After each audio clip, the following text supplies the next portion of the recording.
Welcome back to the channel. Today, I'm showing you a base that will tower over your enemies and give them an uphill battle if they dare to challenge you. Introducing the Matterhorn, a medium group base with several unique traits that sets it apart from traditional 4x4 bases. Its headline feature is an extremely resistant open core that keeps your best loot easily accessible, yet stupidly protected thanks to numerous retake angles and auto turrets. One of its major strengths comes from the 4 vending machine bunkers, which are frustratingly difficult to efficiently raid and will often lead to your best loot being completely untouched. Another distinctive feature is its progressional defendability that allows you to protect yourself throughout each upgrade stage. Strategically isolated internal and external respawn points ensure raiders will have to deal with continued resistance while they try to gain control from an avalanche of defenses. Of course, while this base is definitely defense and protection oriented, it retains a high quality of life thanks to a spacious open core and abundant room for deployables. For relatively serious groups, you can comfortably fit 6 to 8 players, which should make the total build costs and combined upkeeps pretty manageable. Given the scale of the base, actual raid costs will vary, but you can expect these approximate values for raiders to reach one of the listed goals. Before we jump into the tour, I'd like to thank the sponsor of today's video. Special thanks to SkinsMonkey for sponsoring this video. SkinsMonkey is a trading website where you can instantly exchange rust skins from a large inventory with lower commissions than Steam. When you go onto their website, via my link in the description, you'll see that you can earn 5% cash back on your first exchange, up to $5 on a $100 trade. Be sure to use my code when claiming your free bonus to let them know I sent you. From here, you can instantly exchange for whatever skin you want from their inventory by trading with their bot. And voila! So the next time you're looking for a skin, remember to visit SkinsMonkey, use my code, and claim your $5 bonus. With that being said, let's get back to the video. Approaching the compound, we see one of the 4 roof disconnectable external TCs connected to a basic gatehouse. The gatehouse provides ample vision to check for players on the outside.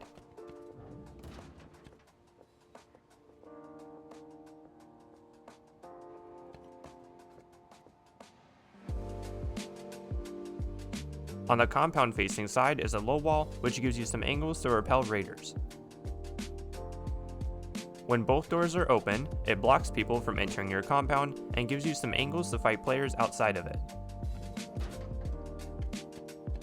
Numerous angles and backwards facing auto turret pods keep raiders from easily gaining or maintaining control.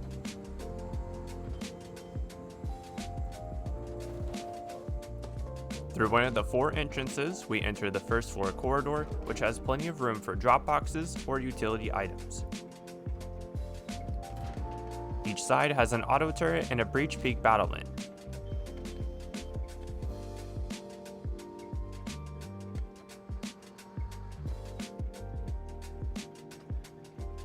The 2x2 core houses the TC and overflow storage after the starting stages.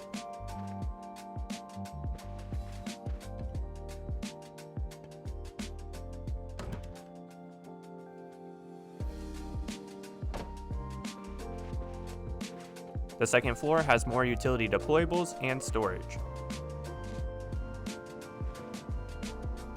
Heading this way brings you to the open core, but we'll come back to this in a minute.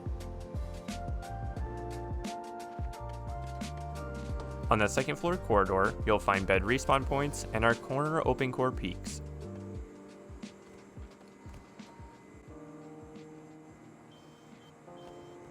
Going up one of the mobility chutes, you'll see another one of the many angles into the open core.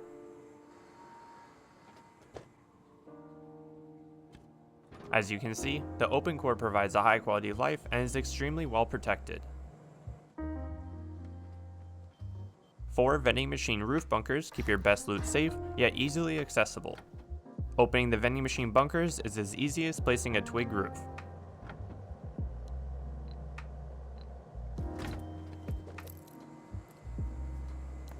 You can also open the bunkers from below. Continuing up the mobility chute, you'll see yet another angle to engage raiders from. The ramp is our last open core peak, which is home to our bedroom shooting floor. Personally, I like to use this area as a mini roam room.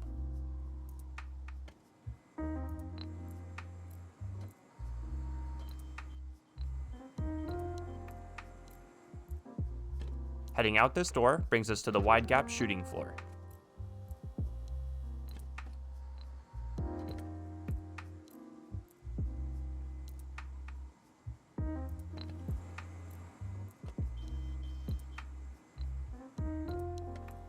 The roof has various defenses to repel players who may be crazy enough to attempt a top down.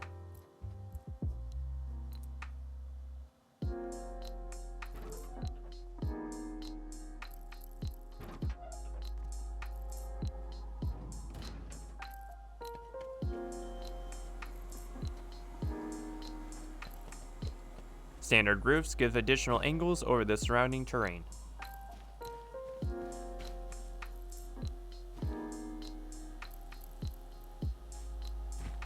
And that concludes the tour. Before we jump into the build, as a reminder, this base uses a combination of advanced mechanics that should be practiced thoroughly prior to building on a live server. I recommend familiarizing yourself with the nuances of the design, especially in each stage, by checking it out first on Builder Sanctuary. During the build sections, remember that I frequently use four-sided symmetry for the timing and simplicity of the video. It's on to you to use common sense and reflect what you see on the other sides where applicable. But with that out of the way, let's jump into the build. To get started, find a relatively flat area to build and claim the spot with a 2x2 starter unit. The last square will be your airlock. Place the TC in the corner, facing this orientation.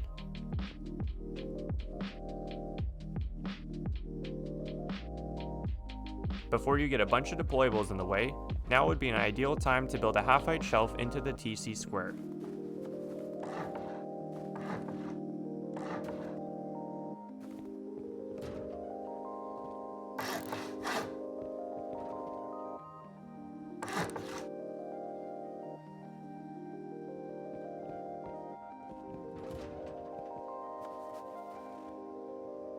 Furnish the interior as you see fit.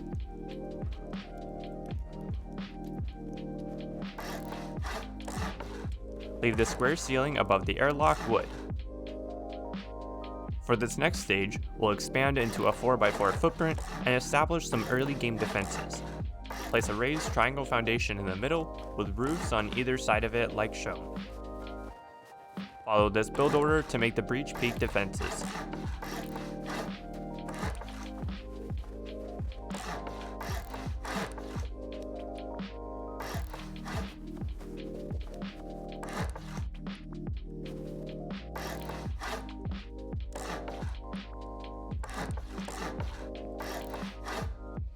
Use wooden window bars in the new airlock square windows and doors in these orientations.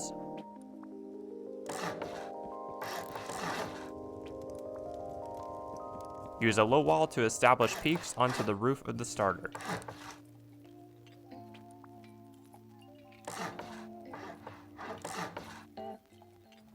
In the corridor, you can put extra deployables or overflow storage.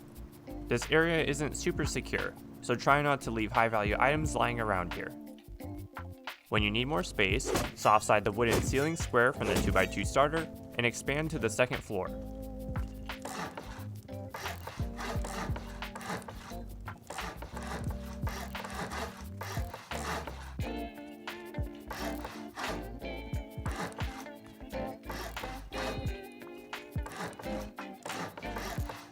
Furnish this area with whatever deployables you need.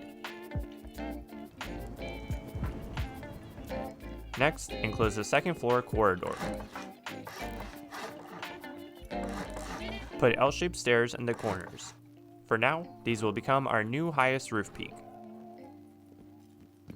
Close off the jump up section and put an angle biter shooting port. For now, in the triangle jump up, just use a furnace.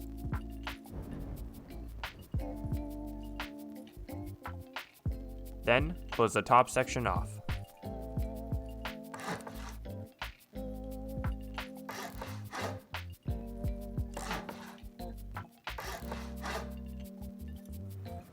Place stone floor frames in the floor sockets, followed by full walls on the back and low walls in the front.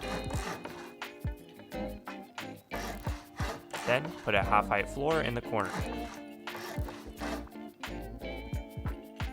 Once you acquire the resources, replace the workbench with a tier 2, and then start swapping out garage doors starting from the core outward.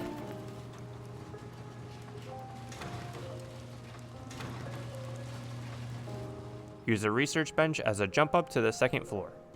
On the first floor, put lockers and small boxes against the back wall. Once you have a garage door on the TC loot room, upgrade the door frame to sheet metal so you can squeeze an additional large and small box. You can also add more storage to the second floor loot rooms. On the corner airlocks of the 4x4, replace the wooden window bars with reinforced glass and or metal embrasures. The entrance to the side jump ups also get garage doors. Remember to put a horizontal embrasure on these ankle biter defenses. Lastly, if you haven't already, definitely upgrade the TC compartment and room in front of it to sheet metal.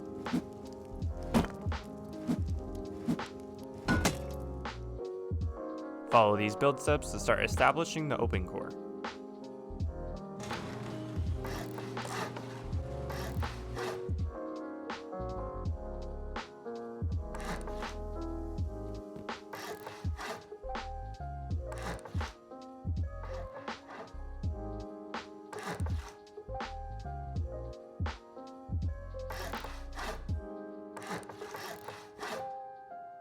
Upgrade the corners and build the loot rooms 1.5 stories high.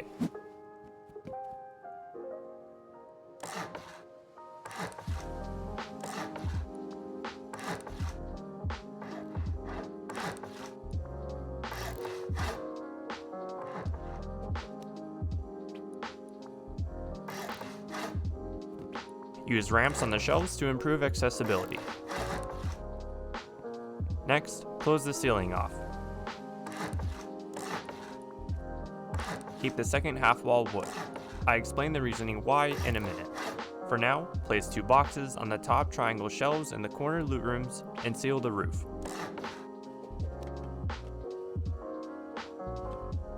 In the open core, upgrade these floors and establish the corner loot rooms.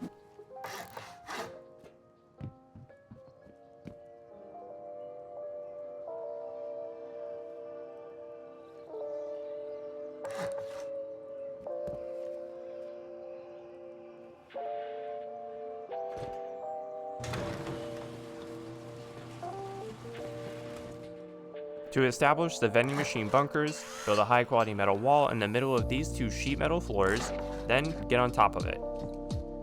Place the left vending machine first, as close to the HQM wall like shown. Ideally, we want the vending machines to be tilted at approximately 20-degree angle to prevent unauthorized players from accessing it from above or the sides. To open the vending machine bunker, simply place a twig square roof from below.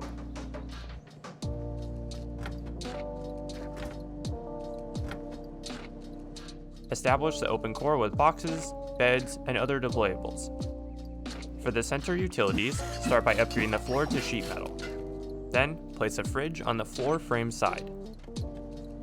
Locker goes next to it, oriented like so. Lastly, the tier 3 fills in the empty space.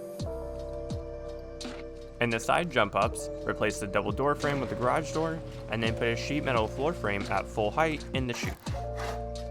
Pay special attention to placing the ladder onto the frame. In an effort to stagify the base, I recommended you upgrade the left half walls on top of the open core to wood. This was so you could properly seal the roof of the open core if you weren't able to immediately jump into the next stage. Of course, this leaves the open core incredibly vulnerable, and so it should only be used as a temporary measure while you are trying to establish this next layer. As you will see, unfortunately this wooden half-wall step was the best compromise thanks to the annoying build order requirements for the upcoming half-height ramp placement. For this next part, you have to place the double door frame and garage door first, then a ramp. Note that the ramp will prevent you from replacing the frame or garage door in the event it's ever removed. Just know that you can always put a frame and garage door at the top of the ramp after the fact as an alternative. Anyways, with you aware of that, next we'll establish the shooting floor / open core peaks bedroom / mini roam room.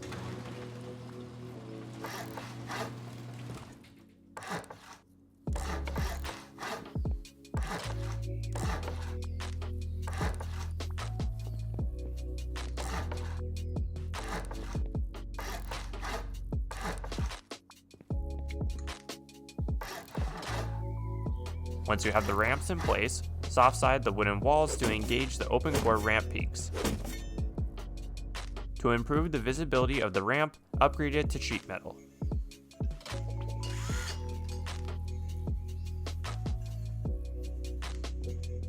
Put 2 beds in each square pit.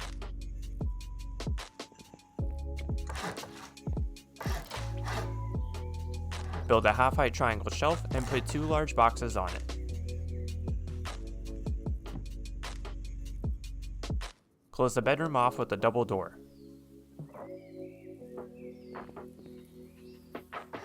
Put a horizontal embrasure on the window frame and a locker above each ramp against the back wall. Half-height shelf points into it. 2 large boxes go on these shelves for extra Dropbox storage. In the center 2x2, I like to put solid shelves to hold more drop boxes and utilize this area kinda like a mini roam room. To maximize the floor space, place the boxes as far left as you can and rotationally to squeeze them onto the solid shelves.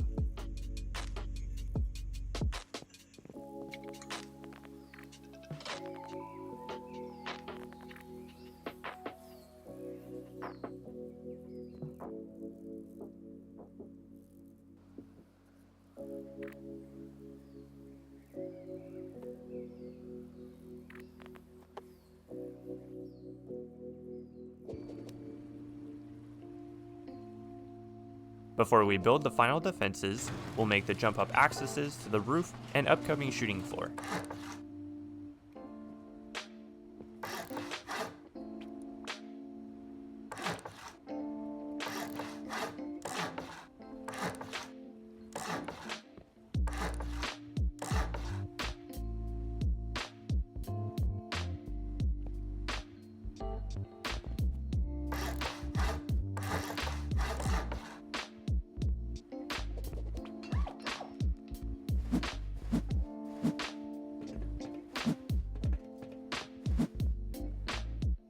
To build our shooting floor, we'll need to establish our external TCs, gatehouses, and wide-gapped foundations. As a reminder, you should always try to build these early to prevent getting TC griefed and to establish your compound so you can expedite your resource refinement. Build out these foundations by following this build order.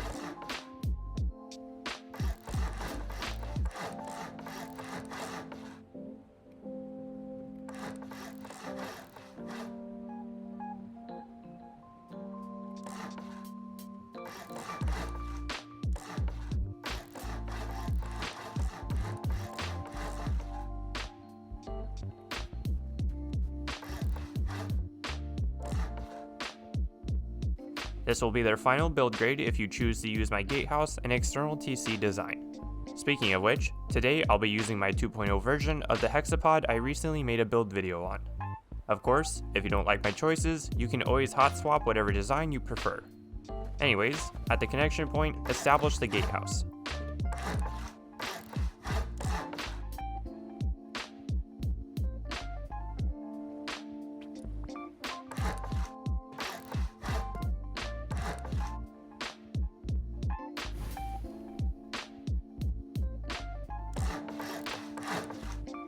From the gatehouse, connect to the wide gap foundations like so.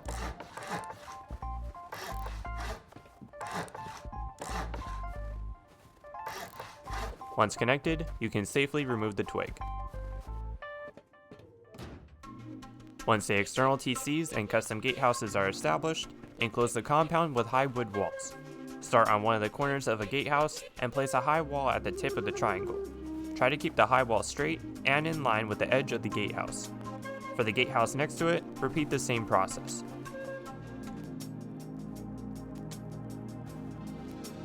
Use twig floors to help place metal barricades on top of each gatehouse.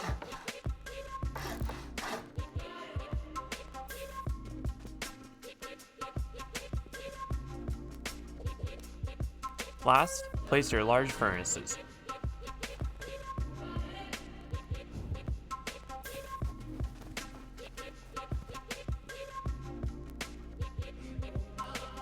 It would also be a good idea to establish some basic externals on the corners to prevent grubs from easily building over your walls. Next, we'll build the wide gap shooting floor. Start by extending the sheet metal frame curtain up to the shooting floor level.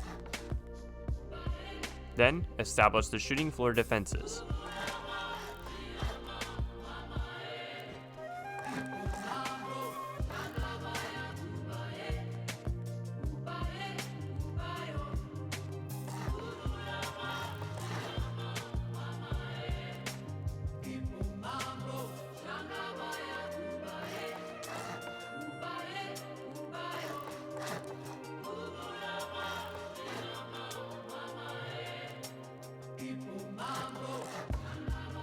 Lastly, we'll put triangle roofs above the shooting floor to provide some basic roof battlements.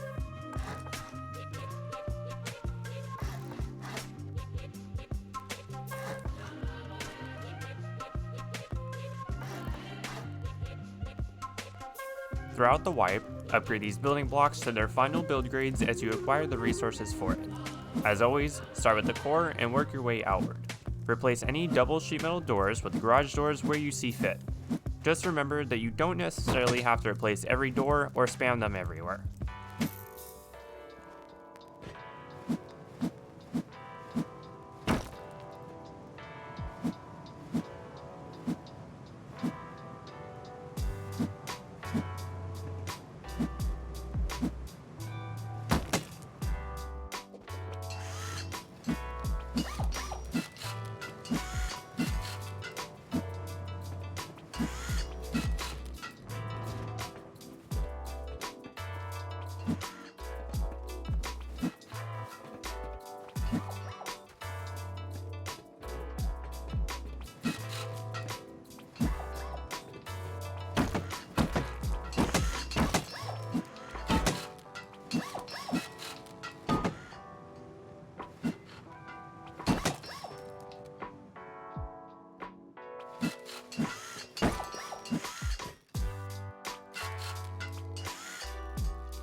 Replace the sheet metal single doors on the first floor with armored doors as you acquire them from Elite or Chinook crates.